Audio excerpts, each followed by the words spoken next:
to believe that this is the environment that they had in mind. My Lords, it's hard to think of something new to say at the end of such a very long debate, but I'm going to try. And I'm helped by the fact that I find myself, very unusually, somewhat out of harmony with the temper of the debate in your Lordship's House in the course of this afternoon and evening. In fact, I rather felt at some points that I'd wandered into a conference of medieval clerics, trying to work out what measures to take to mitigate the harmful effects of the invention of movable type. In fact, it probably does require on an almost religious level of faith to believe that the measures we're discussing are actually going to work, given what my noble friends Viscount Camrose and Lord Sarfraz have said about the agility of the cyber world and the avidity of its users for content. Now, we all want to protect children, and if what had come forward had been a bill which had made it a criminal offence to display or allow to be displayed to children specified harmful content with condign punishment, we would all, I'm sure, have rallied around that and rejoiced. But instead, and that is how we would have dealt with this 50 years ago. But instead, we have this. And this is not a short bill doing that. Let me make 3 brief points about it in the time we've got available. The first is a general one about public administration. We seem to be wedded to the notion that the way in which we should be running large parts of the life of the country is through regulators rather than law, and through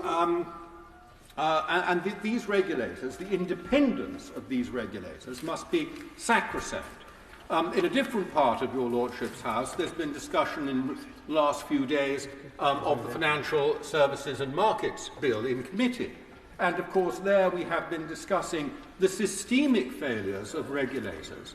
That is, the box-ticking, the legalism, the regulatory capture, and the emergence of the interests of the regulator in their own interests and how they motivate them.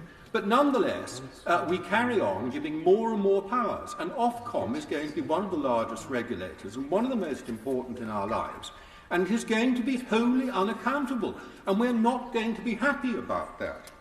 The second point I want to make is that the bill represents a serious threat to freedom of speech.